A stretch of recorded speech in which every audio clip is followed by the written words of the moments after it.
My name is Maren Vasquez, and I am 41 years old.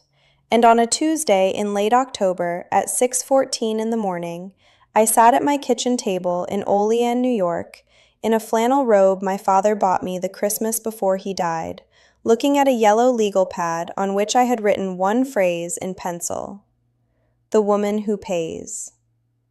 I did not know yet what I meant by it. My phone glowed face up on the wood, a notification from Chase that $9,400 had cleared into the operating account of Calderone and Company, my husband's restaurant in Buffalo. The last drip of the $847,000 I had wired over 22 months from the sale of my grandfather's 62-acre dairy farm. The coffee in front of me had gone cold while I watched the number go through.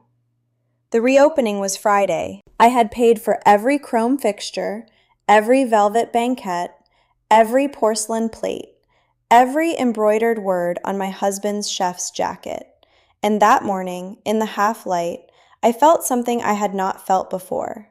Not anger yet, just the slow, cold attention of a woman who has finally decided to look at the math. I will tell you what I saw on that legal pad 3 weeks later. But first, I need you to understand the shape of the thing, because if I tell you the ending now, you will not believe how I got there. Before I take you back, let me say this. If anything you have heard so far has tugged at something inside you, please tap the like button, hit subscribe, and tell me in the comments where you are watching from and what time it is in your part of the world. I read every comment, and these stories travel because of you. Now let me take you back to the beginning. I grew up an only child in a yellow farmhouse at the end of a gravel road in Cattaraugus County, the kind of place where the school bus stopped twice for our road and once was for me. My father, Donald Holloway, milked the same cows his grandfather had milked, on the same ground, in the same barn whose hayloft still had a 1947 Sears catalog stuffed in a beam for insulation. My mother, Patricia, worked 38 years at the county records clerk's office and taught me to alphabetize before I could read. She kept her receipts in a shoebox labeled January through June, and a second labeled July through December, and that was the architecture of our life. My neighbor across the road, Lurleen Boudreau, moved up from Lake Charles, Louisiana when I was 22, and worked 41 years as a probate paralegal at the Cattaraugus County Surrogates Court. The morning of that wire transfer, I walked across the road to her porch, like I did every morning, and Lurleen handed me a cup of chicory coffee and said, perfectly casually, "Baby girl, I dusted off your husband's operating agreement this week. That yellow folder I keep in the second drawer? I notarized that thing in 2019. Felt strange to look at it again." I nodded. I drank my coffee. I told her the renovation was on track. I did not register what she had said.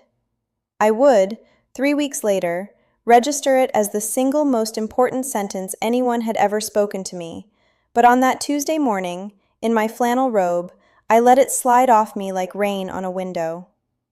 Let me tell you about the man I had married. Reed Augusto Calderone, 47, 6'1", dark wavy hair going silver at the temples, the kind of warm brown eyes that make a woman feel chosen the first 3 times he looks at her.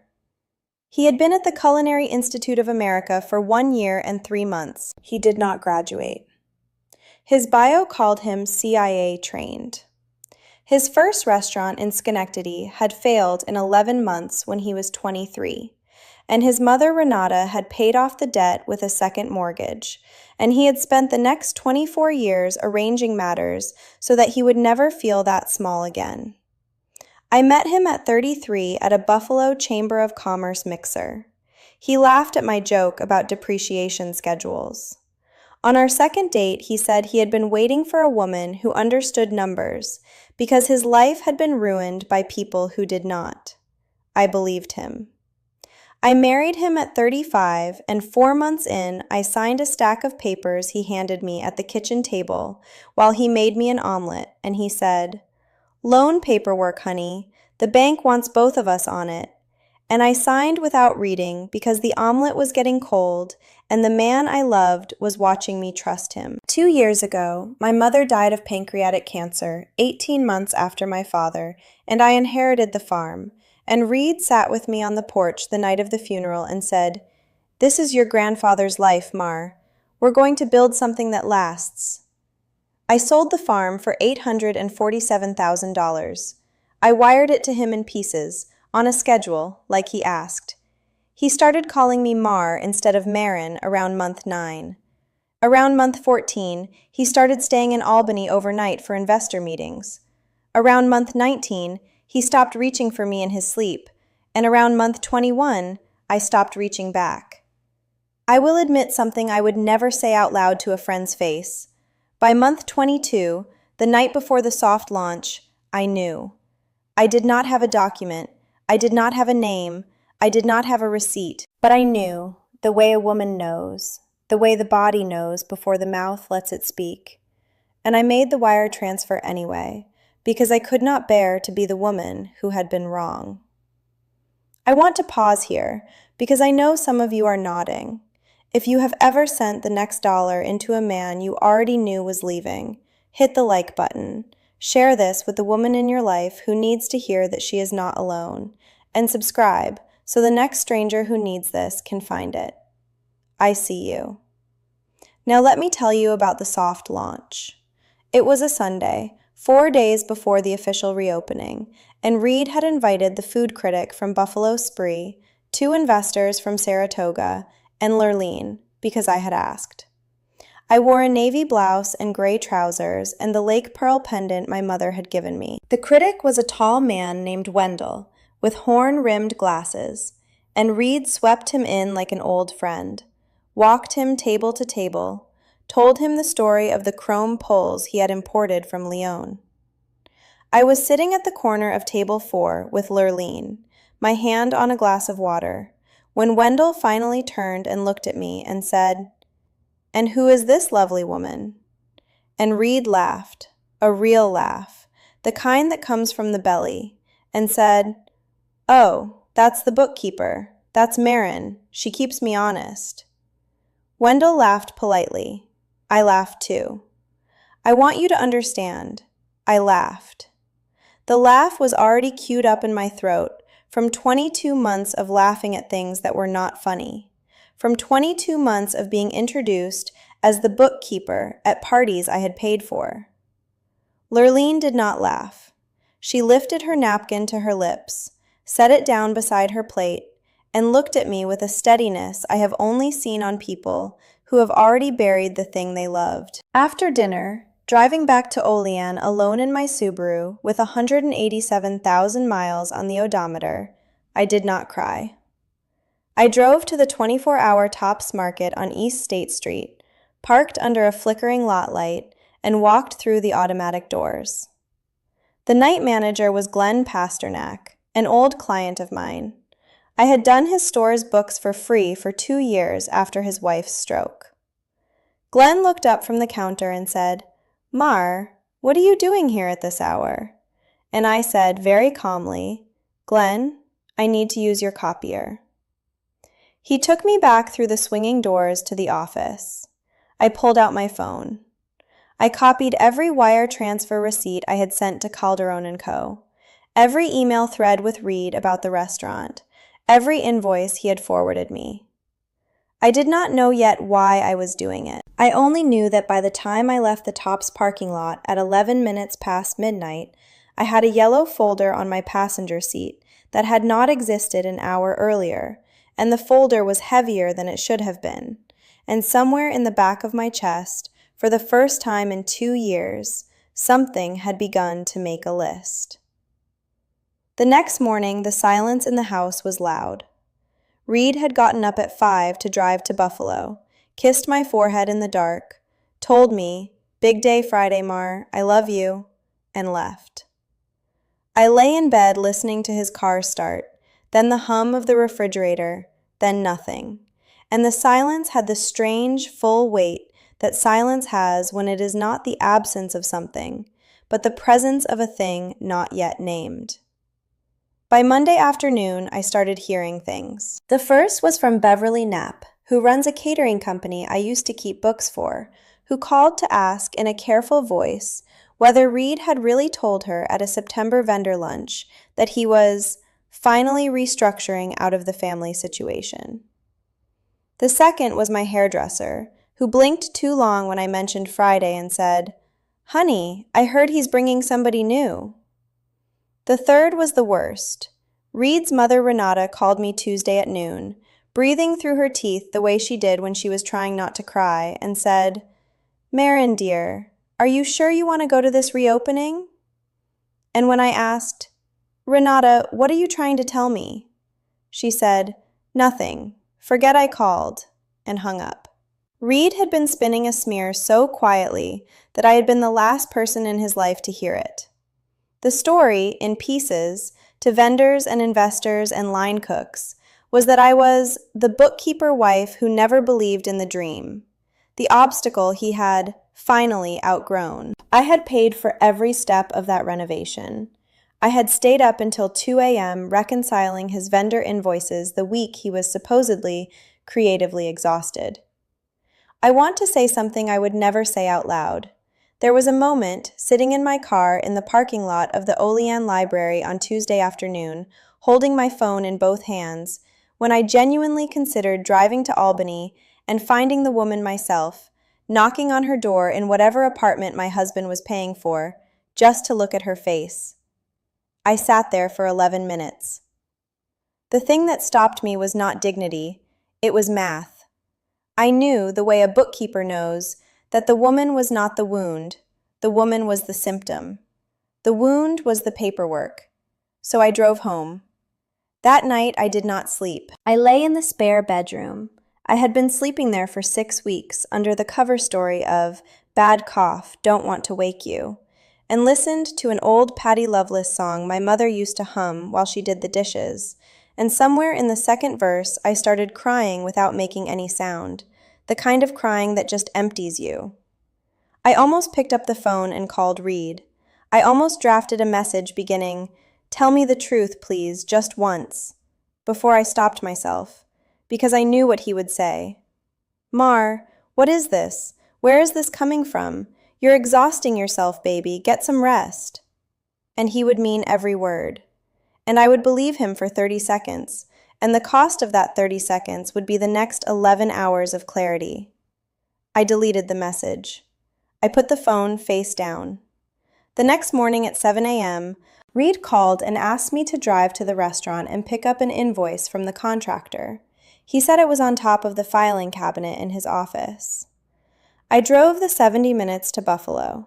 The restaurant was empty, the dining room half set, the smell of fresh paint thick in the air. I went into his back office. I found the invoice. It was lying on a manila folder sliding half out of the top drawer of the filing cabinet, and the tab read, in Reed's handwriting, "Operating Agreement, amended." I should not have opened it. I want to be honest with you. For about 11 seconds, I considered not opening it, because I think part of me already knew what was in it. I opened it. The document was 22 pages. It was dated 4 months into our marriage. It bore my signature on page 11, on page 17, and on page 22. It reduced my ownership stake in Calderon & Co. from 49% to 4%. I had never seen that document in my life. I sat down on the floor of his office, in the polished concrete next to a chrome trash can bought with my grandfather's money, and I read each signature page 3 times. The H of Holloway Vasquez was wrong. The loop was wrong. The pen pressure was wrong.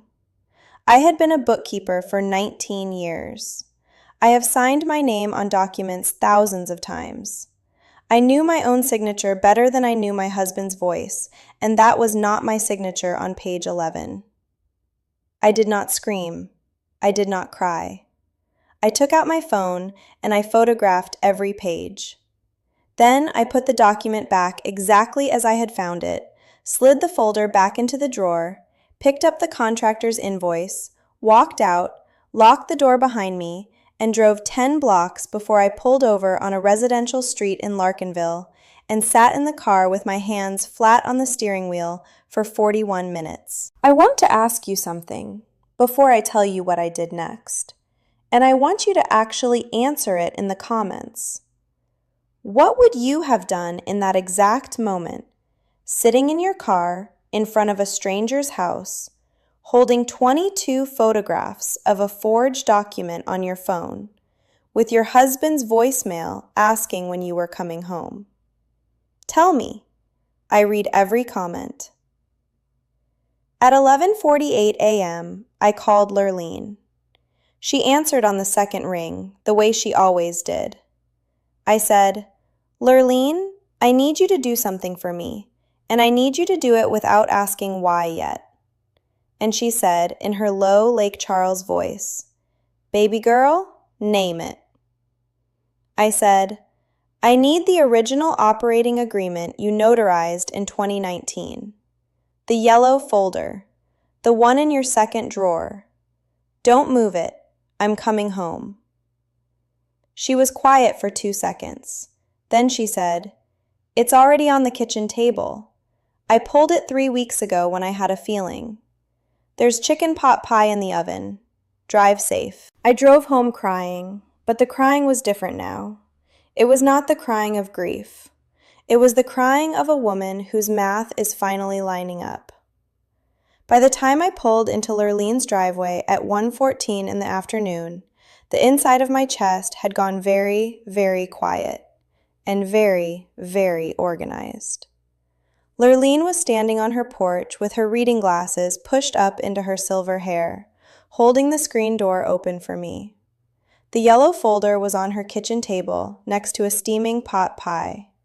She looked at me over her glasses and she said only one thing, and it was the sentence that turned the next 96 hours of my life into a single straight line. She said, "Sit down, baby girl. Let's see what kind of woman your husband thinks he married."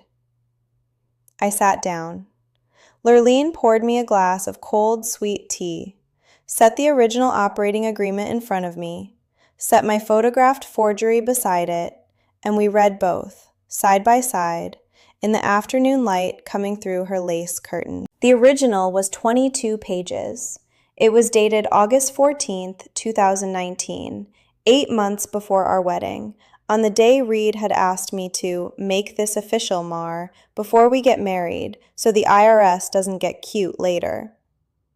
The original gave me 49% of Calderon & Co. The forgery gave me 4%. The forgery was dated 4 months and 3 days into our marriage, the morning he made me the omelet. Lurleen took off her reading glasses and folded them in her lap and said, in a voice as level as a creek bed, "Baby girl, I'm going to call my friend Eleanor at the document lab in Rochester. She owes me from a 2003 estate matter. By Thursday evening, you will have a forensic report on this signature. And I'm going to call my grandnephew Dorian. He works the front desk at the Hilton Garden Inn in Albany. He has eyes that don't blink, and he remembers every woman who has ever walked through his lobby with your husband." I looked at Lurleen. Lurleen looked at me. I said, "Why do you have all of this ready?" And she said, "Because 41 years at the surrogate's court teaches you that grief and paperwork arrive on the same train. I just got to the station first." I drove home that night with the original operating agreement under my arm, and I slept 7 hours for the first time in 3 weeks. Thursday at 4:11 in the afternoon, Lurleen's friend Eleanor at the document lab in Rochester emailed back. The forensic report was 11 pages. The conclusion was on page 2, in plain language. The signatures attributed to Maren Holloway Vasquez on pages 11, 17, and 22 of the amended operating agreement, dated 4 months and 3 days into our marriage, were not produced by the same hand that produced my known exemplars. Pen pressure inconsistent. The H of Holloway exhibiting an alien upper loop. Ink chromatography indicating a Pilot G2.7 black gel, at variance with my documented preference for a Uniball Vision Elite .5. Eleanor had even traced the ink. Lurleen printed 2 hard copies. While the printer was running, her grandnephew Dorian called from the Hilton Garden Inn in Albany and confirmed in a careful, apologetic voice what we had already begun to know. The woman's name was Camille Rousseau. She had been bringing my husband coffee in the mornings since 2018. Dorian remembered because Camille always asked for 2 oat milk lattes and Reed always tipped in cash. She had stopped working at the hotel 4 months ago. Dorian thought she had moved into an apartment off Madison Avenue, the rent paid in cash by a Mr. C. I sat at Lurleen's kitchen table while she took her glasses off and said, "6 years, baby girl. He's been at this 6 years." I want to admit something I would never say out loud. For one ugly second, I was relieved. 6 years meant the affair predated our marriage. 6 years meant I had not failed something. 6 years meant the choice he had made was made before I had a chance to lose him. That relief lasted about 4 seconds before it turned into something colder. I pulled out my yellow legal pad. I made a list. I labeled the columns documents, agencies, witnesses, timing. By 6 p.m. that Thursday, I had filed an electronic submission to the New York State Liquor Authority requesting a review of the corporate ownership records on file for Calderon & Co. I had drafted, but not yet sent, an email to the loan officer at M&T Bank who held the restaurant's line of credit. I had scheduled a Friday morning call with an attorney in Buffalo named Patrice Quigley, who had once been a client of mine, and who, on the phone, said only, "Maren, bring everything. I will move my 11 a.m." I drove to Buffalo Friday morning at 6. Patrice's office was in a small red brick building on Delaware Avenue with a black painted door. She was 44, divorced, sharp the way good knives are sharp. She read the original operating agreement, read the forgery, read the forensic report, and looked at me for a long moment. "Maren," she said, "this is not a divorce case. This is a fraud case." The amended document was filed with the Department of State 2 months ago. He used it to obtain a $340,000 line of credit. That is wire fraud, and that is forgery. And any one of those filings, the State Liquor Authority, M&T, the AG's office, pulls the thread. You don't need to do anything dramatic at the reopening tonight. You just need to sit there and let the paperwork start moving Monday morning. I looked at her. I said, "Patrice, I am not going to sit there.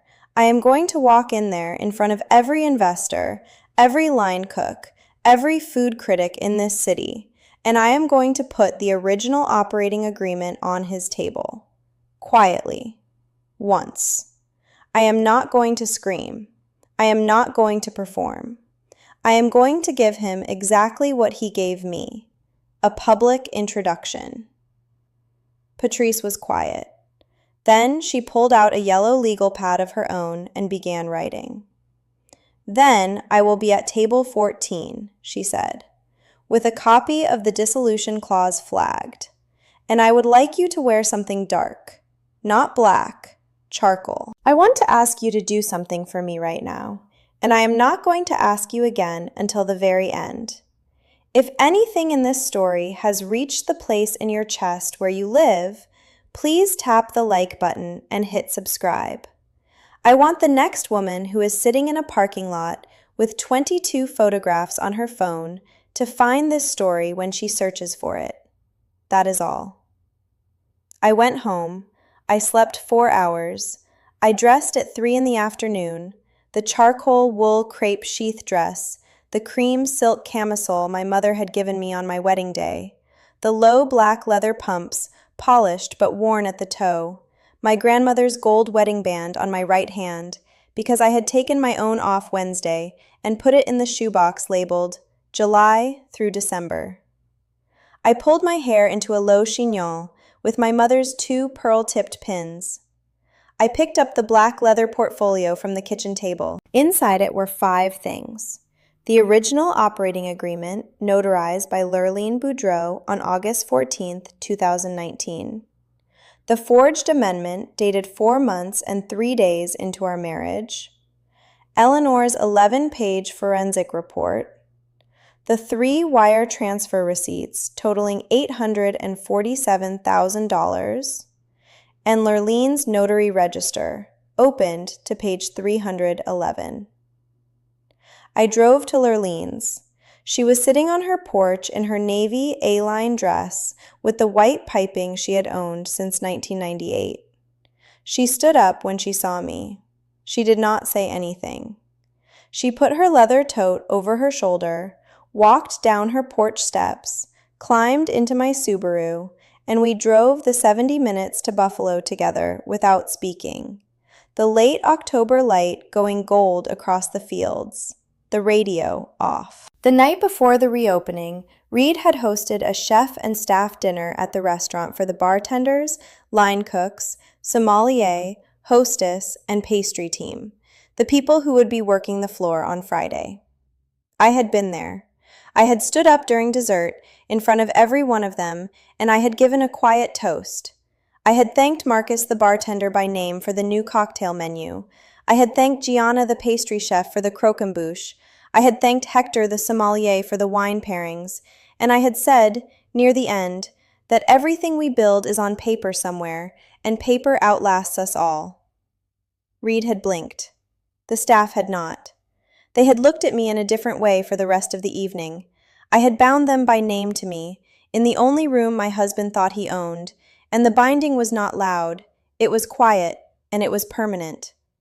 Now we were driving to the reopening. The closer we got to Buffalo, the more I noticed the smallness of my hands on the steering wheel. I noticed the way my mother's pearl pins felt against my scalp. I noticed Lurleen's breathing, slow and even, beside me. I noticed that I was not afraid. At 4:47 p.m., we crossed into Larkinville. At 4:53 p.m., we parked 2 blocks from the restaurant. At 5:01 p.m., we walked through the front door of Calderon & Co. The chrome poles I had paid for catching the light. The porcelain plates I had paid for stacked at the host stand. The velvet banquettes I had paid for warmed by the late afternoon sun coming through the front window. The room was already filling. 3 of the 5 investors I knew by name, 2 reporters, the Buffalo Spree critic Wendell with his horn-rimmed glasses, 2 food bloggers from Rochester, the owner of the wine shop on Elmwood, Reed's mother Renata seated at a corner two-top with her hands folded around an empty glass and her mouth held in a way I had never seen before. My husband was at the back of the room in a midnight blue chef's jacket with his name embroidered in cream over the heart, the cream linen pocket square folded sloppy on purpose, raising a glass to laugh at something Camille Rousseau had just whispered into his ear. She was wearing an emerald green wrap dress and an engagement ring set with the diamond his mother had given him when he married me. She was 18 weeks pregnant. I did not know that yet. Reed looked up. He saw me. For 1 second, and I will remember this second the rest of my life, his face did the thing a man's face does when he realizes he has not finished the math. And then his phone lit up on the bar beside him with a New York State Department of State automated email subject line I could not read from where I was standing. But I knew exactly what it said. And I watched my husband pick up that phone, look at the screen, and go completely white. Reed did the thing he always did when he was caught. He turned the brightness up. He clapped his hands once. He smiled the broad smile that had worked on me at 33. He lifted a champagne flute. He turned to the room. He stepped onto the small platform at the back of the dining room. the one I had paid the carpenter to build, and tapped his glass with the back of a butter knife. The room went quiet. He smiled at me first, a small, private smile, and I understood he was going to do it on purpose. He raised the glass. He said into the microphone, his voice warm and rich the way it had always been. "Friends, I want to do something tonight I have been waiting 6 years to do. I want to introduce you all to my real wife, Camille, and to thank Maren for her years of loyal service as our bookkeeper, which ends tonight." The room laughed nervously.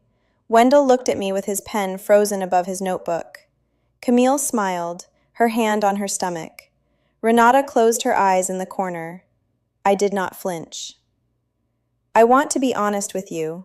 There was a part of me, the part that had been laughing for 22 months at things that were not funny, that wanted to laugh again, just one more time, because the laugh had been my coping mechanism for so long it almost rose without permission.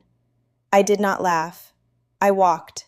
I walked across the dining room, past the chrome poles, past the velvet banquettes, past the porcelain plates, and I stopped at table 7. Lurleen was already standing. She handed me the black leather portfolio. I walked back to the center of the room. The microphone was still in Reed's hand. I did not ask for it.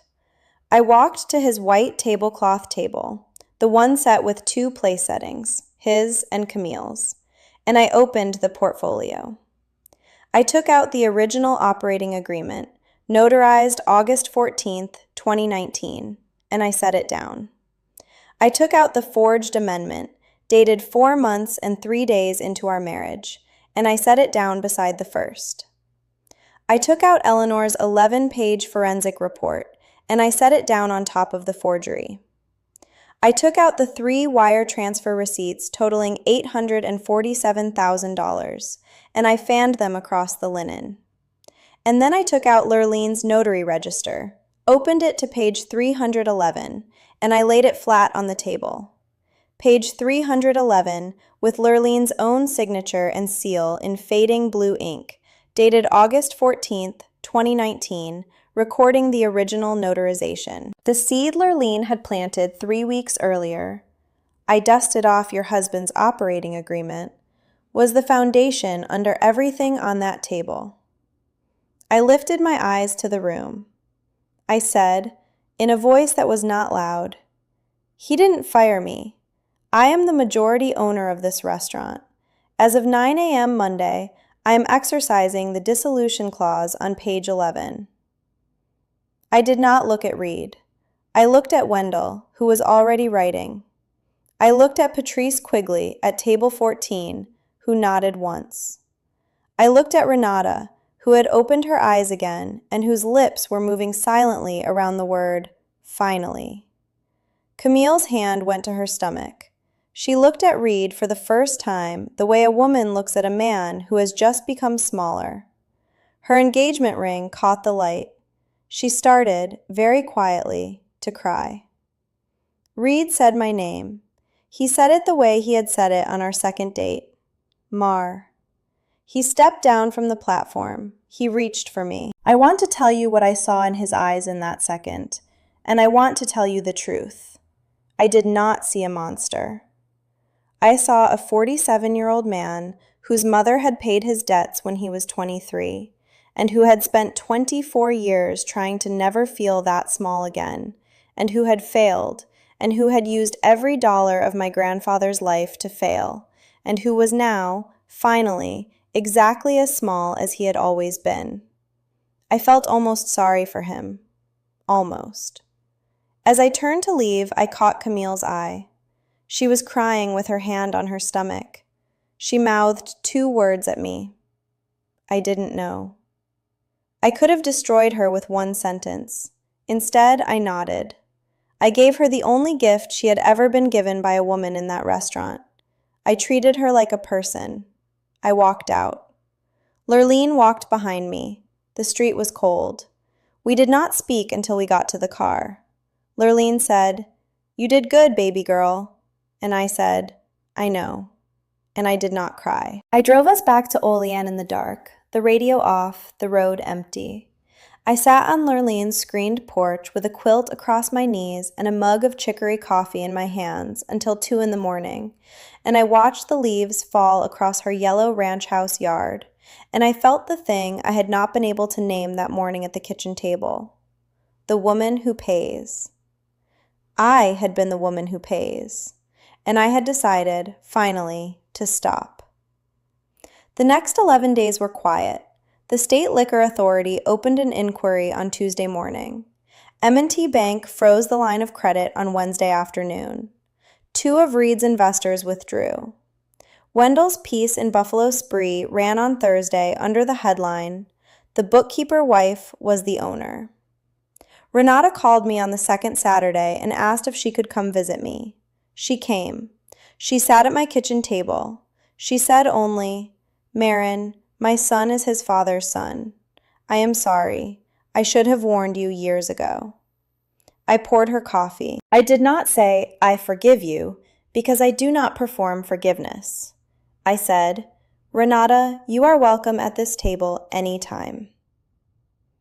Camille sent a letter from Albany 3 weeks later. 8 handwritten pages. She had not known about the forgery.